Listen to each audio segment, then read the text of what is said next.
What do you want to tell me about history? Everything about it, or what are you going to tell me? Just some of the important events that allowed us to do what we're doing here today. Which is just incredible. Well, take it away. Okay, sure. So, first of all, every now and then, Lori and I come up here and just out of nostalgia to drive through here.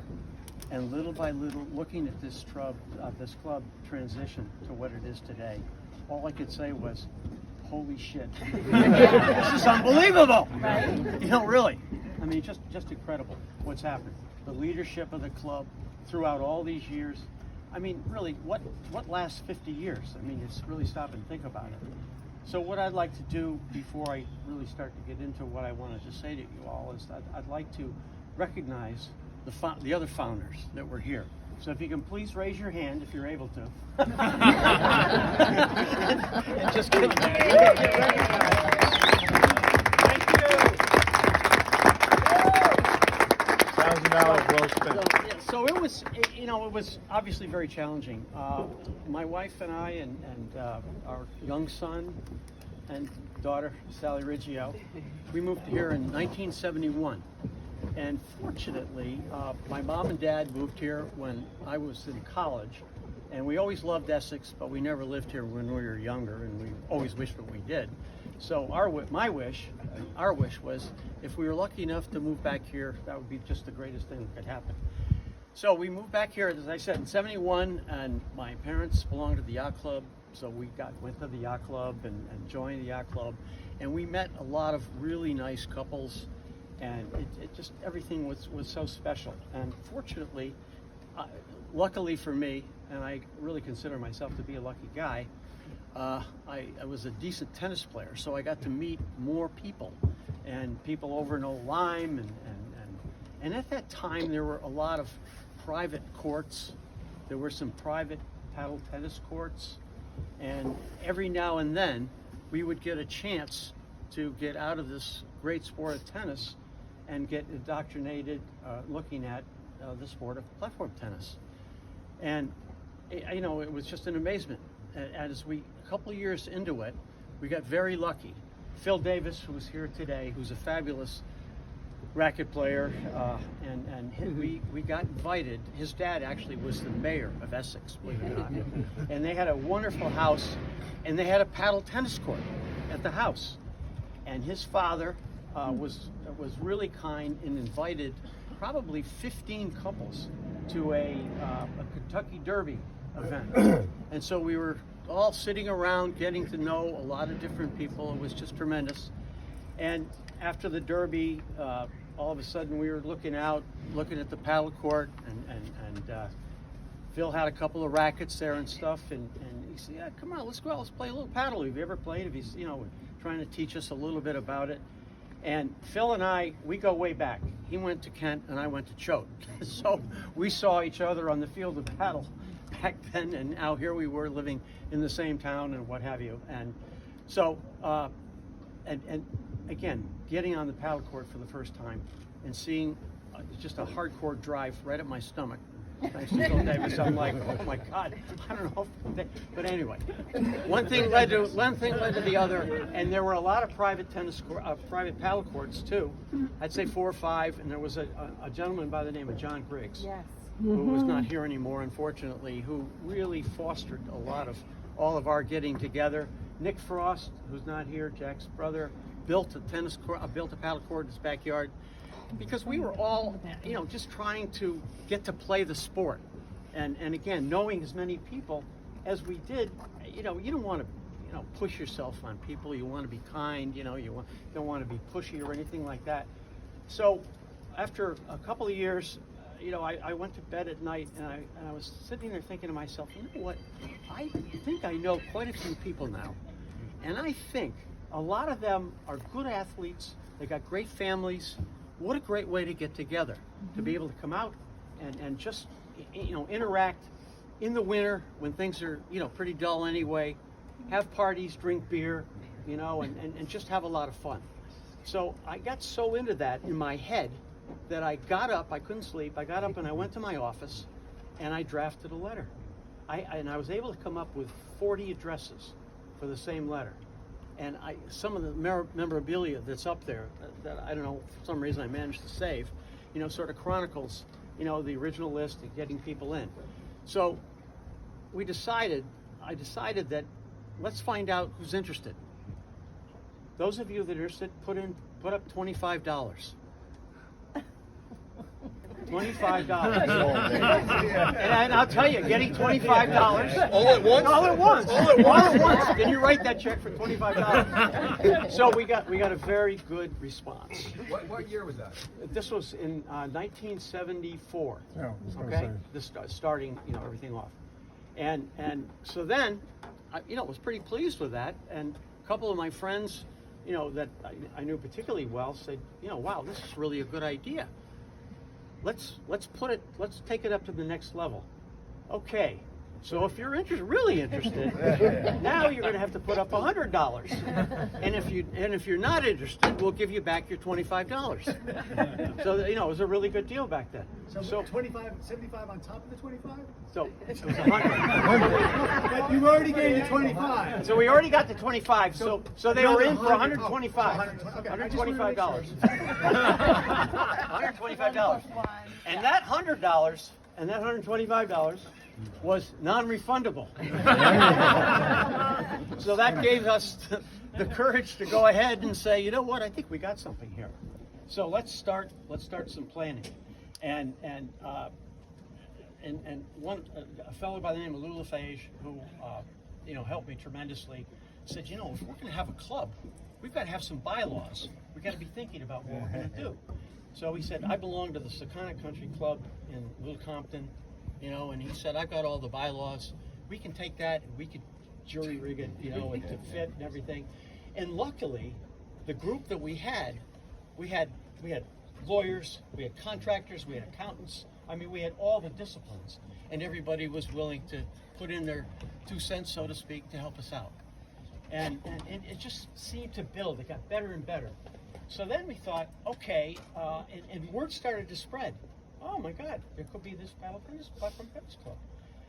So I got a call from the Old Saybrook Racket Club. Hey Jeff, how would you like to have free land and locate your club right next to us? And I thought to myself, wow, that sort of sounds interesting. Talked to a bunch of people, and we decided that no, we didn't want that. We wanted to be in Essex. We wanted to be independent. We wanted to, you know, do our own thing. Can we talk later about getting free land? And then we had another family that lived up, the Doan family. He used to own the pharmacy, and just a great guy. They owned quite a bit of land up in the River Road Association. And he said, you know, I can get a couple of acres up here for the club, but then we would have to go through, you know, a lot of issues, you know, to be able to do something up there, and, you know, people wouldn't really like it, you know, so to speak. So, you know, we thanked him very much for that, and we passed. Then, in trying to figure out where we could find a spot around here that was sort of suitable, there was a gas station in the center of Essex, and it was run by a guy by the name of Joe Bella. Joe Bella knew everybody around, and the Bella family was very predominant. And as a matter of fact, I said, Joe, you know everybody around here. Is there any land that, you know, could be really inexpensive, that nobody really wants, that might be very, very suitable? He said, you know what, my brother, Tony Bella, who's responsible basically for all the housing up over here, he said, I think he might have something. Here's his number. So I called him, and we had a meeting, and he brought me down here. We had to cut our way in here. I mean, this was just a pit, is what it was. It was an acre and a half of virtually solid, you know, clay, and just, you know, no good. But you know, this was the diamond in the rough. Because if you've ever played paddle tennis at the Old Lyme Country Club before they moved in the courts, I mean, your eyes were bleeding up there, for God's sake. You know, you were freezing. I mean, it was amazing. So we thought, okay, if we're lucky enough, we'll be able to get into an area that's sheltered. Aha! We came in here, a great natural barrier, crappy land, you know, and you know, and it just seemed to fit. It absolutely seemed to fit. So then once So once so then we decided, and the price is right. You guys probably looked in there. I think we paid $14,000 for it. So okay, so we got a place to put it, but and all this stuff as we're building now, we've got to figure out. Okay, let's take a look at the paddle tennis courts and platform tennis courts themselves. So we invited Riley to come down. Came down to my house and put on a video presentation about the game. What the courts cost, and we're like, oh gee, courts are expensive. What kind of a court do we want? A wooden court? Do we want an aluminum court? Going through all those gyrations, and and we were trying to make some decisions because things were getting more and more real, and everybody was asking about what we're going to do. So about a couple of days later, we got really lucky. A gentleman by the name, and you guys probably know him, Skipper Jengris, called us and said, hey, you're not going to believe this. I just heard that there are a couple of courts in New York City that this club might want to get rid of and might put them up for sale. They're Riley courts.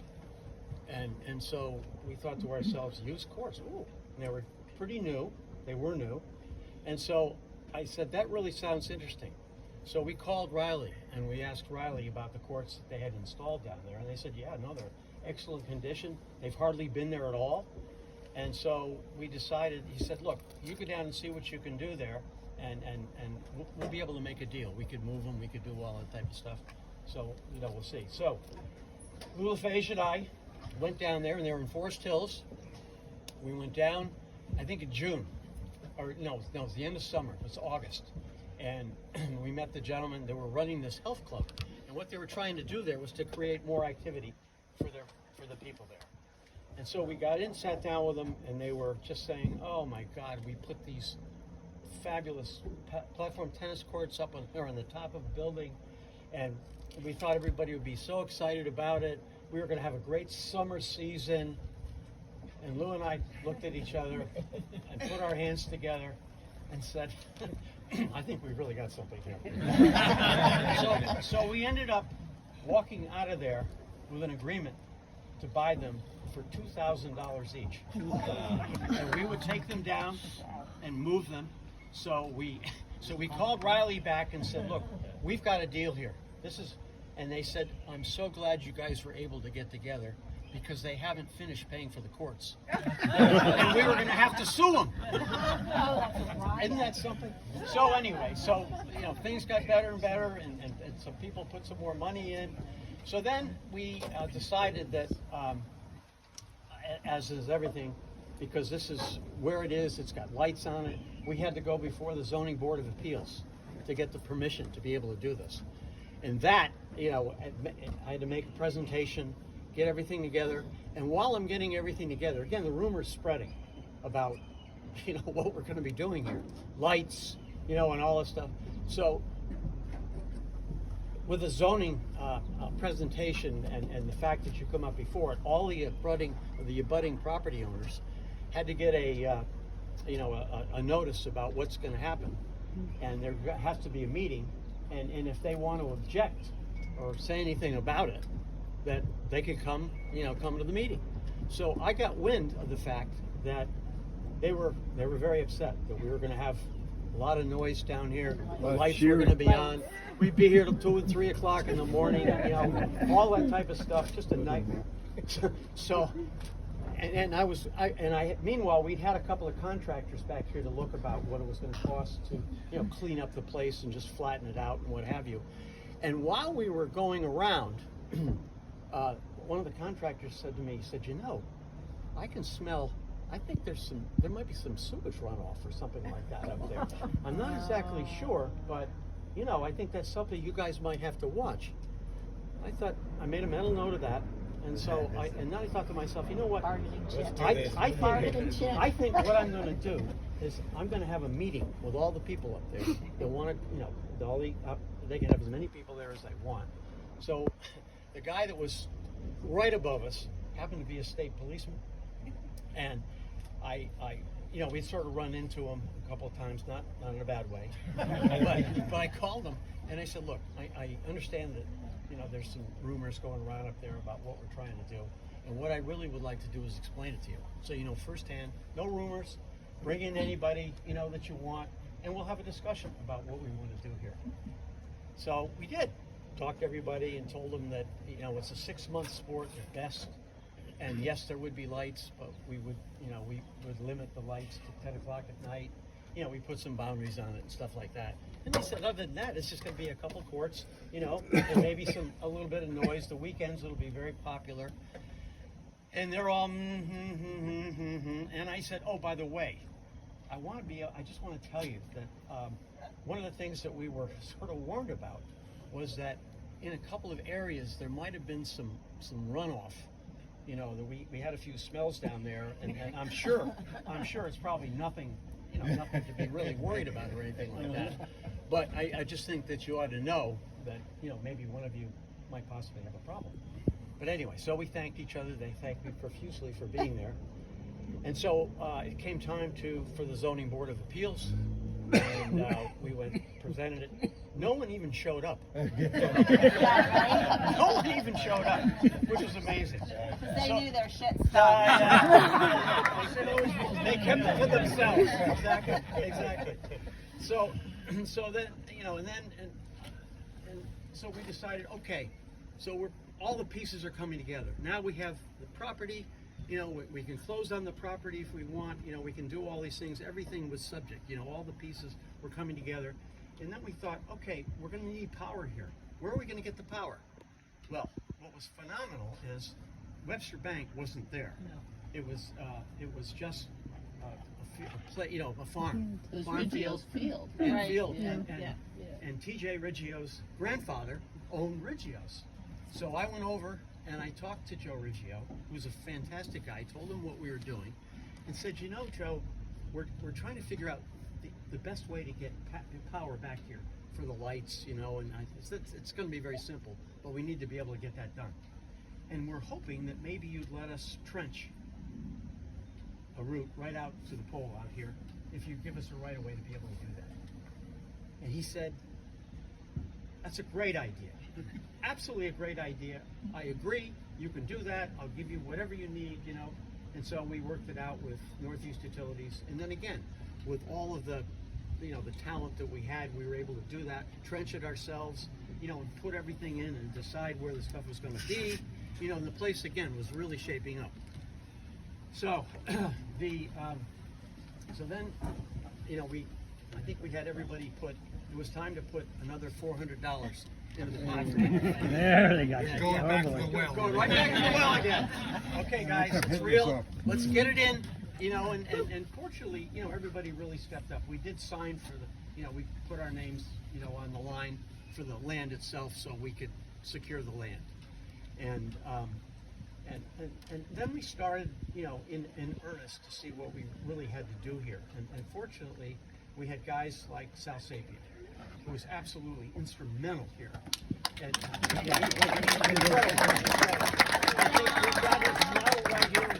We started with bare bones, but Sal, being the master craftsman that he is, could make everything work, which he did very well. But what was interesting is, in order to get even trucks in and out of here, we had to do some blasting. The ledge that you guys are also familiar with in here. And there happened to be a house. It's now the veterinary place. There was a house there. And the house had this big chimney right on the side that faced the road. Big old chimney right there, and it was sort of an old house. And Sal said, Jesus, we've got to do some blasting here. And he said, you know, I'm going to go over and I'm going to take a picture of that chimney. Because I'll bet you, you know, because look, there's a crack in that chimney. There's a crack in that chimney right there. He went, took a picture of it, had it date stamped. So we went ahead, you know, we were able to clear it all in, and I'll be damned if a couple of months, or like a month and a half later, we got a call from the lawyer. You know, they said that we had damaged the chimney, you know, and they wanted us to fix the whole chimney, you know, do all that crap.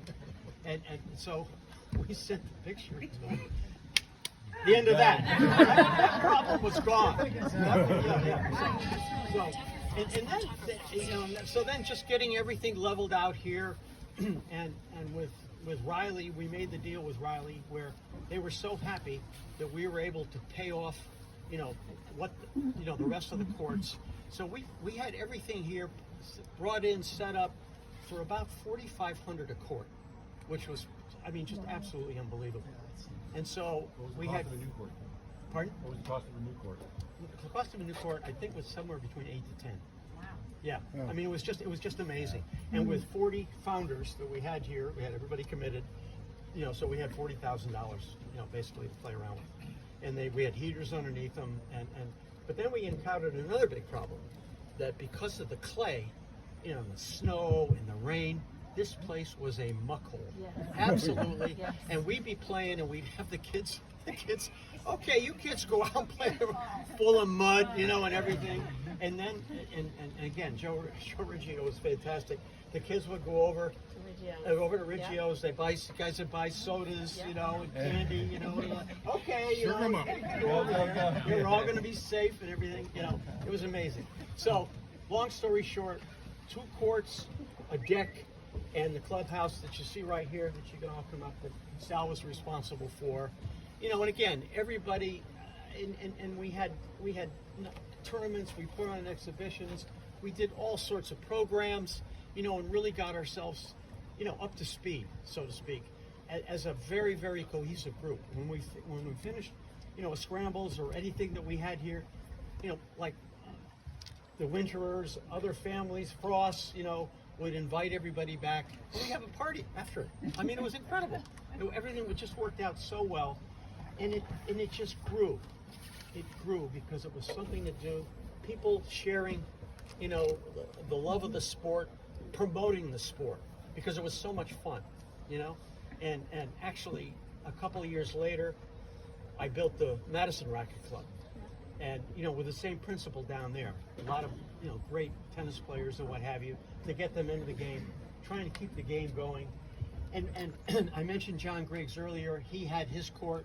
Actually, we had a bunch of us. We all chipped in, and we bought him a metal deck for his court, which was completely, getting just absolutely in terrible shape. And we had 4 clubs around here, and we started what was called the Big Paddle, and it hangs in there, and again, just getting more and more people together. And we, for a while, we thought we were pretty good. We had a couple of good players around here, and we thought, you know what? It's time for us to go out and see where the big boys are, and go to some of the big tournaments, represent the Essex Club. Off goes the Fledglings. Yeah, There we go. and there we go. Let's see how we are. And it was definitely a learning experience. But as you all know, you play against better players, you get better. Right. And you need to see it, and you need to play against it, and all that stuff. So we went, and we got, we definitely didn't do real well in the beginning, but it was close. It was really close, and we got better and better. And just to see the level of the paddle tennis here, it's incredible. I've stopped by and I've seen men's and women's tournaments here. It's extraordinary, the level that this club has achieved on on such a good basis. And the club has become well recognized, which is so important, and it gives, again, everybody something to do, and it's healthy. Sure, we drink beer and do all that stuff back there and everything like that. But that's all part of the camaraderie, Why do we do it? So again, in a nutshell, that's how all this happened. And again, I'm just so proud of what this club has become, all of you. And I just, and the fact that, Sally and TJ and my family, that all the kids, they're back here, I'm a lucky guy. I'm a really lucky guy. And we just welcomed our first great-granddaughter, so, the family just keeps on going.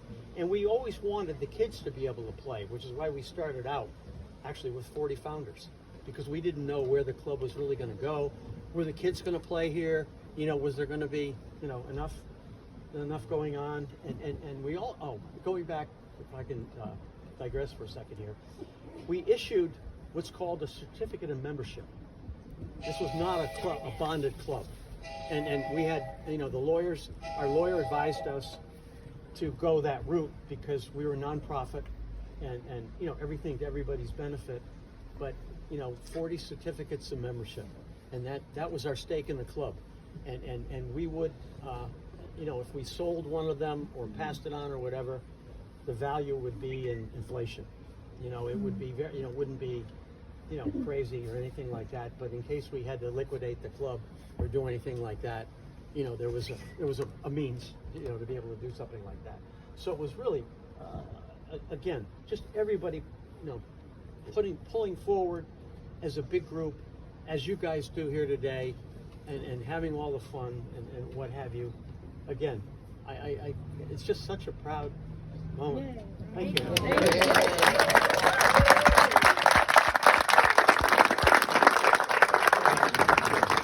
Jeff didn't tell you what the bottom line was financially. Oh, what was it? It was like $1,000, I think, wasn't it? Yeah. Yeah. It's going to surprise you, but courts have gone up a smidge. Yeah, I don't think I ever got my money back. So. Are there any other questions I probably should have asked? What is your name? Introduce yourself. Jeff Gold. Jeff Gould. No, I know his name, but Did I know? introduce Yeah. yourself. Jeff Gould, first president of the club. Thank you.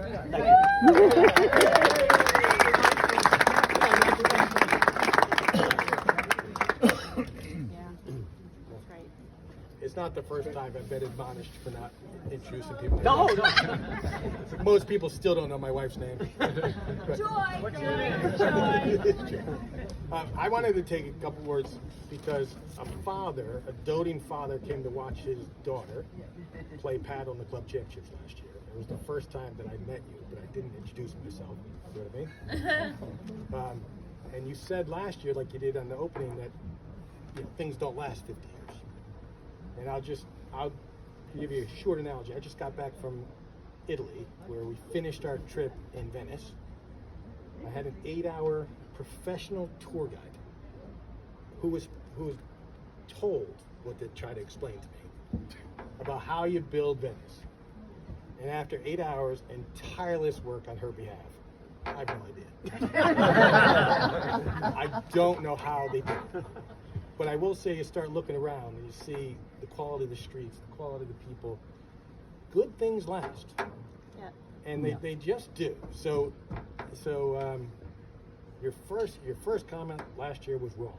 And I think that you guys put the foundation here that it's just getting better and better.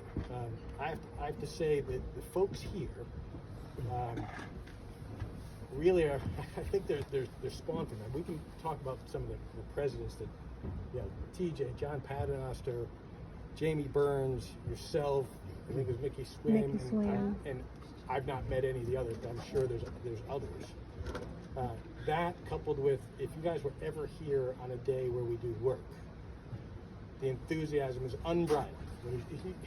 And we have to tell people to stop cutting. It's not our property. It's really, we got to get down. And of course, the biggest part that we know that kind of the enthusiasm is coursing through our veins is, you have Christy, you have Andrew, you have Jamie, you have Sally. I'm trying to think of other direct, Warner Swain. I don't know who all the direct children are. But they're part of the fabric. I mean, and the enthusiasm carries on. I mean, I can't believe, but I was talking, maybe it was a cookie. I was talking to someone today about how many people play now, and where it starts at 2.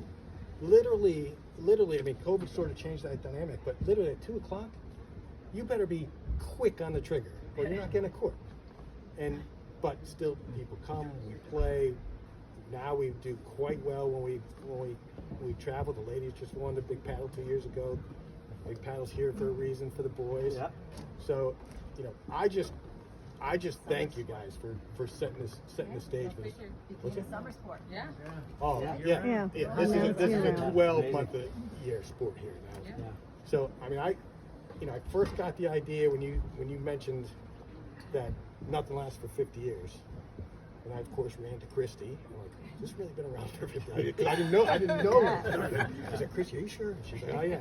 So that's sort of kind of how a birthday celebration, anniversary celebration came about. I'm so glad the folks that the founders showed up, because this is great. Thank you.